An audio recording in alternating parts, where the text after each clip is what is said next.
Do you want to improve at a quicker pace? Check out the GitGud Course. Instead of just understanding concepts, you'll learn how to implement them directly into your driving. What makes it effective is the approach and practical drills.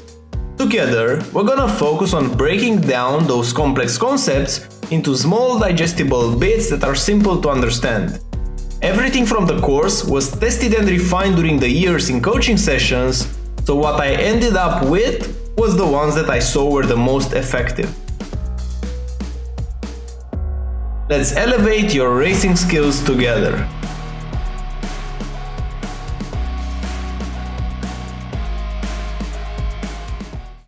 Now for the track guide. Guys, before starting, if you want to improve at a quicker pace, I just released specific car courses that are on my website, so go ahead, check them out. Now going into the track guide itself, for turn 1, my reference for braking will be the number 3 board right here. You're looking at number 3, then you're starting to apply the brakes, and what's super important around here is to brake with a straight steering wheel angle. Keep the steering wheel straight as much as you can, turn later than you think into this corner, so you can maximize the efficiency of the straight line braking. Now, you know you're using all the track if you can barely feel in the force feedback on the left side that the grass is brushing to the tire. There is a small space to the left side of the white line that you can use here, and it's more like a psychological type of thing to make sure that you're using all the track, because if you're even just half an inch or an inch to the right side, it will be a slightly bit harder to take the speed into the corner. So in terms of the braking itself, you don't really have to brake too much if you're maximizing the efficiency of the straight line braking. So around 70%, we will be in third gear, and super important, cut this curb as much as you can. You will see this will be a theme in the whole track, but you have to make sure you're putting the tire all the way to the grass. This is a good picture to illustrate this. The moment that you touch the curb, that's the moment that you push the throttle, and it's super important in this corner to avoid going to the left side. So the grippy line is here on the inside, on the right. You must follow this white line around here. Don't go to the center left part of the track. You will feel in the force feedback that the rear tires will slide, and when you feel this, you will drop the throttle, so you will lose time. Also, you'll cover a longer distance, so stay tight around here. Look how we're following the white line, and now our next point of vision is this gray curb. We want to put our right tire on it and then once again follow the white line. And for the next corner, don't go into the mistake or shortening the distance by just getting very close here on the left to the gray curb on the left side. Don't do this. We'll cover a slightly longer distance, but it will give us such a superior line into the next two corners that is worth it. So keep the car in the center of the track, like center left, like we're doing like now. Don't get very close here to the grass. Don't do it. You will lose time. And then once you're almost seeing like the curb of the next corner, you will be applying the brakes, like right now. Whenever the white line on the left side appears clearly in your vision, you will be braking and you're looking mostly towards this yellow and green curb. In fourth gear, you want to just barely hold the brakes. This car will have a tendency to oversteer into this part of the section, so you really want to make sure you're adding a bit of counter steer if that happens, because otherwise you will brake too much. You don't want to brake more to overslow the car. You want to keep the balance of the car. So even though it's a bit trickier right here, it's totally doable. So low percent braking, 20-10%, something like this. In fourth gear, now we want to go on throttle before hitting this curb. This will be like a very good throttle application. Go on throttle early enough, go confidently on the throttle, use all the track here on the exit. So if you look on the brake trace, you can see that we just using the brakes to shift the balance in such a way that the car will rotate.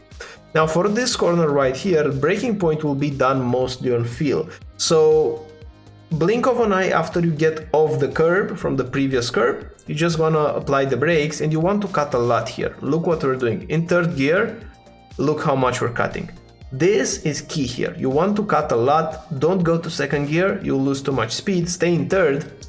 Now push the throttle, and there's going to be a fine line between using more space and being earlier on the gas. Right now, the sweet spot is to have the car in the center part of the track, like this. before turning into the next corner, so that you will measure how good you have a good sector right here by the throttle drop off that you will do throughout the section. So look what I mean. Firstly, we need to cut here everything, but when you're doing this, you have to drop a bit of throttle. Now balancing the car with the throttle here is key, like this. So when you're judging your attempt, you will look at your throttle trace and see how big was the throttle drop off. If your throttle drop off was to 50% or even less, then you were too aggressive in the previous corner, you didn't cut enough. You had a worse line. So your line here will be critical because you want to keep the throttle application as high as you can, ideally 100%. So make sure when you're practicing, this is the key that you're looking at. Now, from this point onward, the section goes to the right side because it's the north layout. So our reference for braking here will be the kink in the white line. What I mean by the kink in the white line, you see this white line changes its direction around this point where my mouse is right now. At this point, it changes its direction and it goes slightly like this to the left side. When that happens, we'll be applying the brakes, like right now we're braking. And when you go into this corner, you really have to keep a tight line like this on entry. Because if you will go a bit wider, you will have trouble here on the exit. The exit will be quite sketchy because you're not seeing it. This is like a blind corner because at this point in time, look, you're not seeing the exit. So the best thing to use here as a reference will be mainly about how you approach your vision. So when you're at this point in time, you should look, instead of looking in front of the car, like right here, you should look more towards uphill at this point where I'm showing with my mouse. If your vision is here, then the car will keep a tight line and you will go there. If you're looking in front of the car, you'll most likely end up in the middle of the track, which will be bad. So we're gonna be in third gear. We'll be holding the brakes up until we get to the uphill part, more uphill, and then we go on throttle and we're using all the track, like the off-track limit is you getting on the cones. This is perfectly fine. Now we're trying to just shorten the distance, cutting this curve like this, now fourth gear. The braking reference for the next one will be the end of this exit road on the left side. This is where we turn and brake. So this is going to be a very good reference for you to use because it works all the time. After the concrete on the right side, the exit road, you'll be turning and braking at the same time, barely holding the brakes, making sure you're cutting as much as you can the yellow and green curb. Now putting the throttle back on, now you're looking at this grayish curb. You will do changes in your throttle, so you'll modulate the throttle in such a way that you keep a narrow line towards here, cutting this straight on. And now here as a reference for braking, you can barely use the horizon line. So look, when you are a bit behind, let me just go a bit behind like this, you can't fully see like the road is straightening up. You just see that you're going uphill. But there will be a point, like right now, when you see that the road starts to go more like flat. When you see it, you're gonna apply the brakes. You're gonna brake in a straight line initially. Make sure that at turn-in, so even before turning into the corner, you're all the way here on the white line, brushing the grass. In third gear, getting very close to this yellow and green curb, trail braking a lot, and then pushing the throttle. It's okay if you end up here on the left, because you can take this left-hander with a minimal throttle drop-off, which is gonna be good. And now we're heading towards the last two corners. First things first, you have to cut a lot into this one. So what we're doing is we're pointing the car and we're trying to cut it in the middle of the curve. So we're braking at this point, but we're using the brake mostly to stabilize the car and make it rotate, not to slow it down too much, because we want to arrive in this position here. Look how much we're cutting. Look how much we are near the grass. This is key. If you're not doing this, you will lose a lot of lap time, because after the next corner it comes a huge straight. So we must do this. Still holding the brakes, and now we don't go on throttle in between this corner and the next.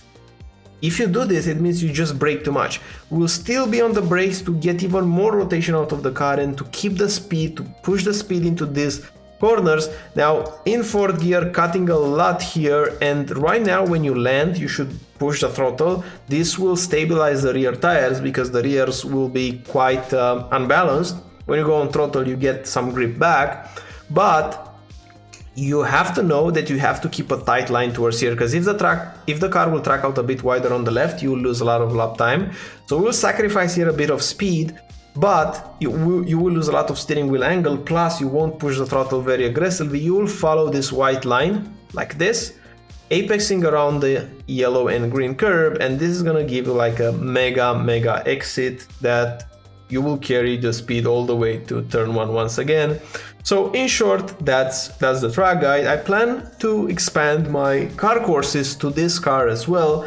So if you're interested in that, just let me know in the comments. I'm using my efforts right now to create better content, free content, paid content. And if you want to improve at a quicker pace, check out my website. Thanks for watching and looking forward to see you in the next one. Bye bye.